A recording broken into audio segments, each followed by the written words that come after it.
નમસ્કાર વિદ્યાર્થી મિત્રો, શ્રી કડવીબાઈ વિરાણી કન્યા વિદ્યાલય રાજકોટથી હું આપની physical teacher twinkle Majethia online ક્લાસમાં આપ સર્વનું સ્વાગત કરું છું.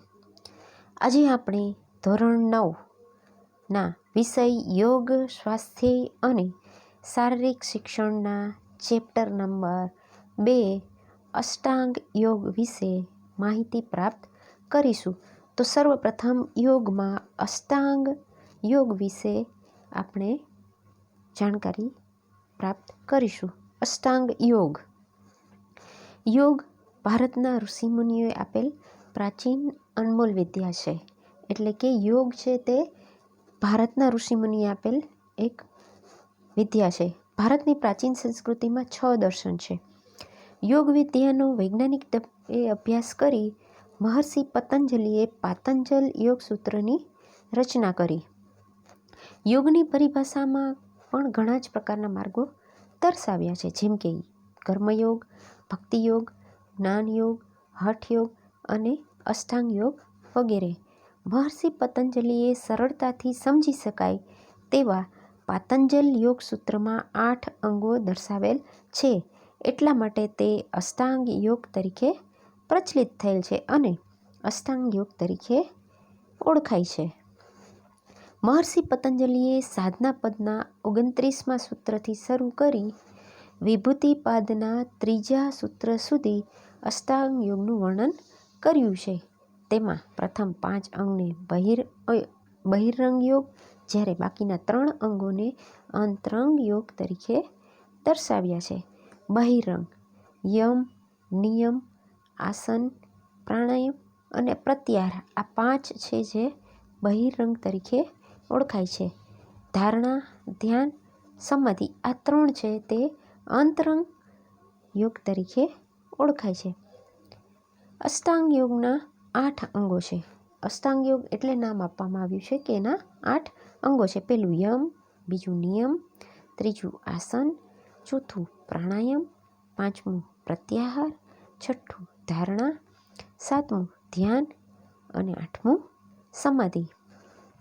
અષ્ટાંગ યોગમાં સૌ પ્રથમ યમ છે તે અષ્ટાંગ યોગનું પ્રથમ સોપાન છે. યમના કુલ 5 પ્રકાર છે. પેલું અહિંસા.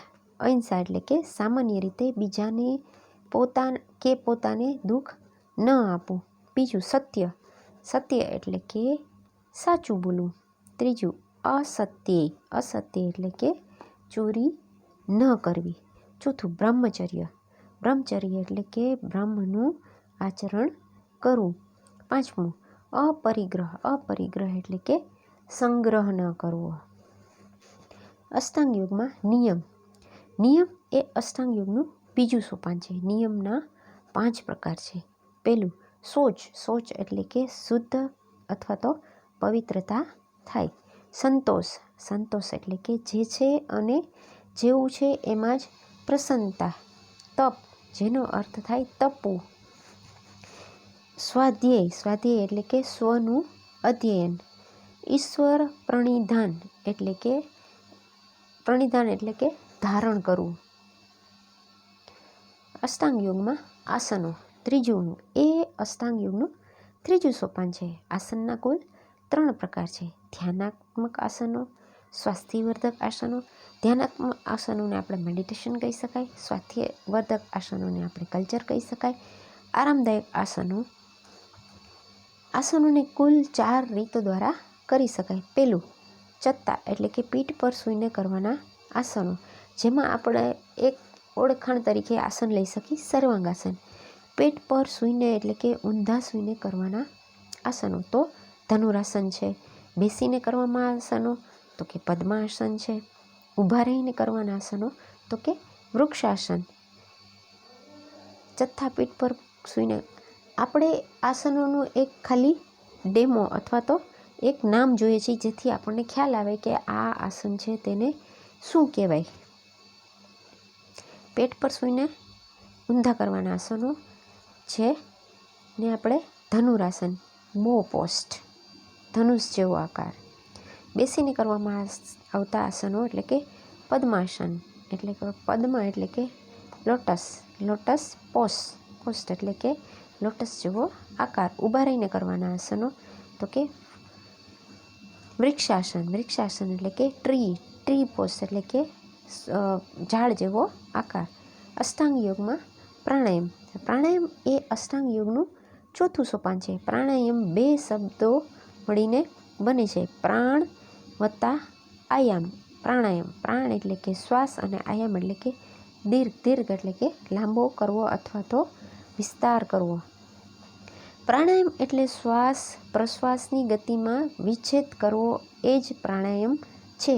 સ્થૂળ અર્થમાં પ્રાણ એટલે શ્વાસોશ્વાસની ક્રિયા અને વિચ્છેદ એટલે તેની ગતિને વિશેષ રૂપે નિયમન કે નિયંત્રણ કરવું, એટલે કે ઈચ્છા અનુસાર શ્વાસ લેવાની કે છોડવાની ક્રિયાને રોકી રાખવામાં આવે, તેના પર અધિકાર મેળવવામાં આવે એટલે કે કંટ્રોલ કરવામાં આવે, તેને પ્રાણાયામનું મૂળ સ્વરૂપ છે. પ્રાણાયામનું સ્વરૂપ. પ્રાણાયામને તબક્કાવાર 3 ભાગમાં વહેંચી શકાય. નંબર 1, પૂરક એટલે કે શ્વાસ લેવાની ક્રિયા. આપણે જ્યારે પ્રાણાયામ કરતા હોય ત્યારે શ્વાસ લઈએ ત્યારે એને પ્રાણાયામની ભાષામાં પૂરક કહેવાય. કુંભક, શ્વાસને શરીરમાં રોકી રાખવાની ક્રિયા, એને આપણે કહીશું કુંભક, એટલે કે શ્વાસને આપણે લીધા પછી રોકી રાખી અંદર, એને કહીશું આપણે કુંભક. રેચક, શ્વાસને બહાર નિષ્કાસ કરવાની ક્રિયા એટલે કે શ્વાસ છોડવાની ક્રિયાને પ્રાણાયામની ભાષામાં રેચક કહેવામાં આવે છે. યોગ્ય રીતે પ્રાણાયામનો અભ્યાસ કરવાથી બધા જ રોગો દૂર થાય છે, જ્યારે ખોટી રીતે અભ્યાસ કરવાથી રોગ ઉદ્ભવે છે. અષ્ટાંગ યોગમાં પ્રાણાયામના 8 પ્રકાર છે. સૂર્યભેદન પ્રાણાયામ, ઉજ્જાયી પ્રાણાયામ, શીતકારી પ્રાણાયામ, શીતલી પ્રાણાયામ, ભસ્ત્રિકા પ્રાણાયામ, ભ્રામરી પ્રાણાયામ, મચ્છા પ્રાણાયામ અને પાલવવિની પ્રાણાયામ. આ ખાલી નામ તમારે જાણકારી માટે છે. હઠ યોગ પ્રદિકામાં આ 8 કુંભકના પ્રકારો દર્શાવ્યા છે. કુંભક એટલે આપણે ખ્યાલ જ છે. સામાન્ય વ્યક્તિ માટે પ્રાણાયામ તો કે અનુલોમ વિલોમ, સૂર્યભેદન પ્રાણાયામ, ભસ્ત્રિકા પ્રાણાયામ, ભ્રામરી પ્રાણાયામનો અભ્યાસ કરવો જરૂરી છે. પ્રાણાયામ કરવા માટે પ્રણવ મુદ્રાનો ઉપયોગ થાય છે. પ્રણવ મુદ્રા આપણે જ્યારે શ્વાસ લઈએ અને શ્વાસ છોડીએ છીએ અનુલોમ વિલોમ કરવા માટે, ત્યારે અંગૂઠો અને બીજી અને ત્રીજી આંગળીના ઉપયોગથી જે આપણે મુદ્રા બનાવીએ છીએ તેને કહેવાય પ્રણવ મુદ્રા. અષ્ટાંગ યોગમાં પ્રત્યાહાર. પ્રત્યાહાર એ અષ્ટાંગ યોગનું 5મું અંગ છે. પ્રત્યાહાર શબ્દ 2 શબ્દો જોડાયેલા છે. પ્રતિ વત્તા આહાર એટલે કે પ્રત્યાઘાત અથવા તો પ્રતિ આઘાત કહી શકાય. પ્રત્યાહાર આપણી 5 જ્ઞાનેન્દ્રિયો અને તેમના આહાર નીચે મુજબ છે. આંખ, તો આંખ છે તેનો આહાર શું છે તો કે ચક્ષુ ઇન્દ્ર અથવા તો ઇન્દ્રિય અથવા દક્ષ્ય, એટલે કે આંખ છે એનું કામ શું છે તો કે એનું કામ છે દ્રશ્ય જોવું. શેના દ્વારા થાય છે તો કે આંખ દ્વારા. કાન તો શ્રવણેન્દ્રિય, ઇન્દ્રિયનું નામ શું છે શ્રવણેન્દ્રિય, અને એનું કામ શું છે તો એનો ખોરાક શું છે શબ્દો. નાક તો ઘ્રાણેન્દ્રિય કહેવાય અને એનો ખોરાક શું છે ગંધ એટલે કે સ્મેલ. જીભ છે તો એની ઇન્દ્રિય થાય સ્વાદેન્દ્રિય અને એનું ખોરાક શું થશે સ્વાદ. ત્વચા છે તો એને આપણે કહીશું સ્પર્શેન્દ્રિય અને એનો ખોરાક શું છે સ્પર્શ. આમ આ 5 ઇન્દ્રિયો પોતપોતાના આહાર તરફ જ વળેલી રહે છે. તેમાંથી તમને પ્રતિ એટલે કે સામેની તરફ એટલે કે ચિત્ત તરફ વાળવું એનું નામ છે પ્રત્યાહાર. એટલે કે આ 5 ઇન્દ્રિયો જે છે એને આપણે આપણા ચિત્ત તરફ કંટ્રોલ કરીએ એને આપણે કહીશું પ્રત્યાહાર. Thank you. આભાર. ધન્યવાદ.